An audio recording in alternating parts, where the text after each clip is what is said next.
বার রেখে চলে গেছে, টাকা রেখে চলে গেছে, কিন্তু টাকাটা ফেরত দিয়েছে। আবার বহু মন্ত্রী এমপি আছে আঙ্গুল ফুলে কলা গাছ হয়ে দেশের লক্ষ কোটি কোটি টাকা পাচার করে নিয়ে গেছে। ওরা কি অভাবে নিছে না স্বভাবে? আরো জোরে বলেন। এই স্বভাব কি ওয়াজে বন্ধ হবে? ভালো হবে? এই স্বভাব ওয়াজে কয়লা যতই ধন ময়লা যাবে। সাদা কাপড়ে ময়লা লাগে, এটা ধুইলে কিন্তু কি হবে? কিন্তু কয়লা সাবান দিয়ে ধুইলে কি ময়লা যাবে? পত্রিকা নিশ্চয় আপনারা দেখেছেন, একজন নেতার বিদেশে বাড়ির সংখ্যা 620টা। দেখেন নাই মনে হয়? ওরা কথা বলে না, দেখেন নাই? 620টা বাড়ির মালিক এই দেশের একজন নেতা। দেশটা কি পরিমাণ ধ্বংস করেছে এখনো টের পান না? হাজার হাজার কোটি টাকা লুপাট করে দেশটাকে ফোকলা বানিয়ে ফেলেছে। গত কিছুদিন আগে একজন আমলার বাসায় যৌথ বাহিনী অপারেশনে গিয়েছে, নগদ পাইছে 2 কোটি টাকার মতো। স্ত্রীকে প্রশ্ন করেছে, তো স্ত্রী বলেছে যে প্রতিদিন বাজার থেকে 10-15 টাকা করে আমি জমা করে করে রাখছি। পরে ছেলেরা হিসাব করে দেখে যদি 15 টাকা করে 20 টাকা করে জমা করে তাহলে 2 কোটি টাকা জমা হতে 200 বছর লাগবে, 2000 বছর।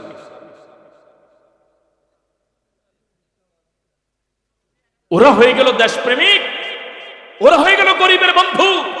আর যারা মন্ত্রিত্ব করেছে 5 বছর 1 টাকা দুর্নীতি করে নাই, তারা হয়ে গেল দেশের শত্রু। এই দেশের মানুষকে আর কয়দিন বোকা বানিয়ে রাখবে?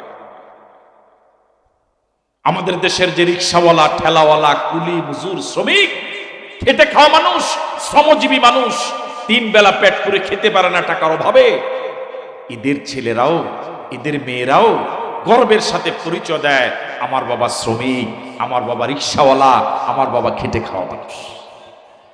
তার কারণ সে জানে আমার বাবার শ্রম ঘাম এর বিনিময়ে টাকাগুলো কামাই করে। আমার বাবার টাকাতে দুর্নীতি নাই। আপনারা নিশ্চয়ই দেখেছেন কিছুদিন আগে, সম্ভবত 1-2 বছর আগে, বাংলাদেশের একটা রিক্সাওয়ালার মেয়ে মেডিকেলে চান্স পেয়েছে। এই মেয়েটার সাক্ষাৎকার নিয়েছে চ্যানেলগুলো। গোটা পৃথিবীতে শত শত কোটি মানুষ তার সাক্ষাৎকার পড়েছে। তার সাক্ষাৎকার পড়ে শুনে অজস্র মানুষ চোখের পানি ফেলেছে।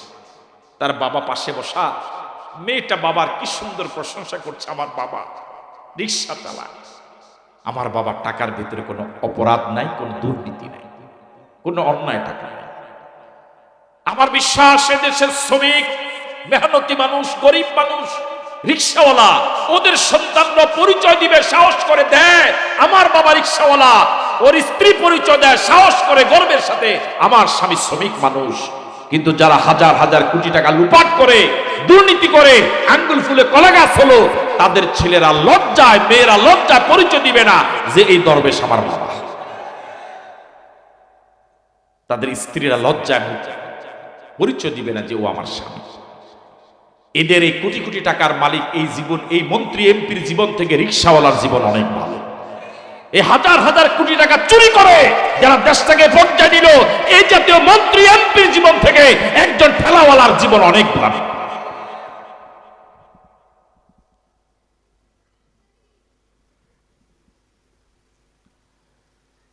ওয়াইন কানা কামিসুহু কুদ্দা মিন দুবুরি,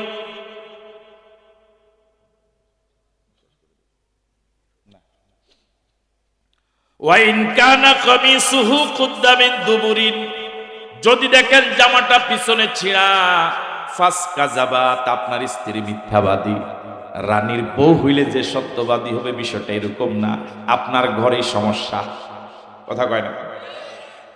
ওয়া হুয়া মিনাস সাদিকিন, হযরত ইউসুফ যদিও মাজলুম, যদিও অসহায়, কিন্তু তিনি সত্যবাদীদের একজন। আল্লাহু আকবার। এখন এক ছোট্ট শিশু বাচ্চারে যা বলে বাচ্চা তাই শুনে। ছোট্ট শিশু এবার বাচ্চারে কানে ধইরা ঘুরায়।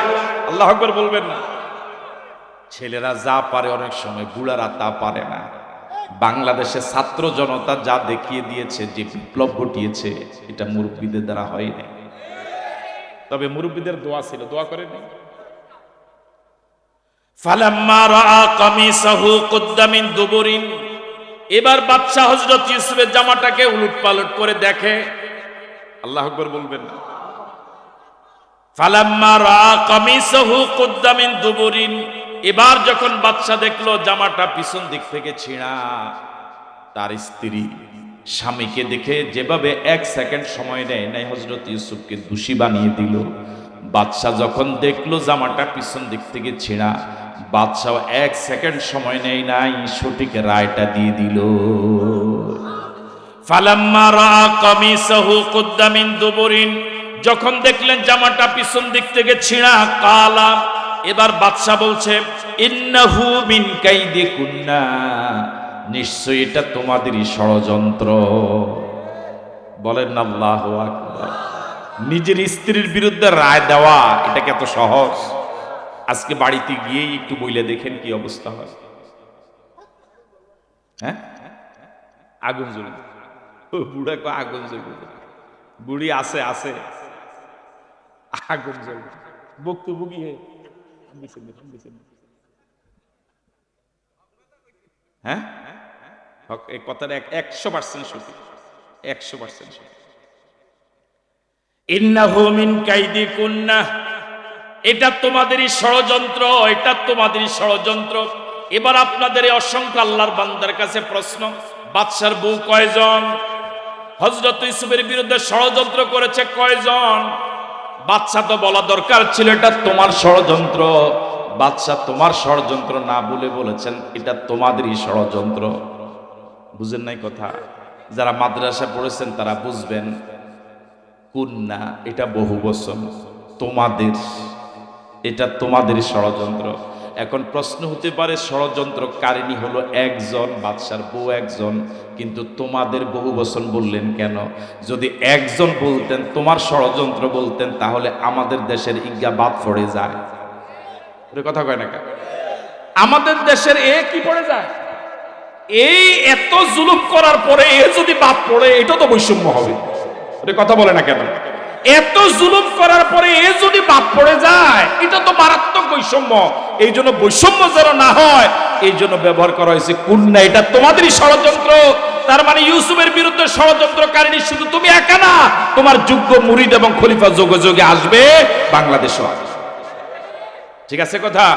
তাহলে কুন্নার ভিতরে এও আছে, কিয়ামত পর্যন্ত আরো যারা আসবে এই জাতীয় জালেম জালেমা সব এই কুন্নার ভিতরে ঢুকবে।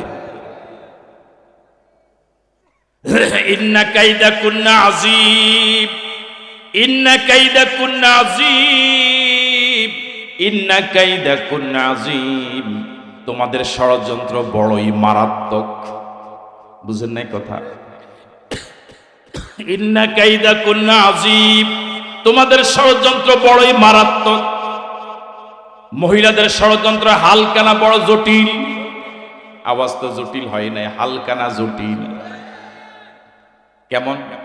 দুই ভাই যদি ঝগড়া লাগে, এই দুই ভাইয়ের ঝগড়া মিট করা মোটামুটি সহজ, কিন্তু দুই ভাইয়ের বউ যদি ঝগড়া লাগে, এটা এত সহজে মিট করা যায় না।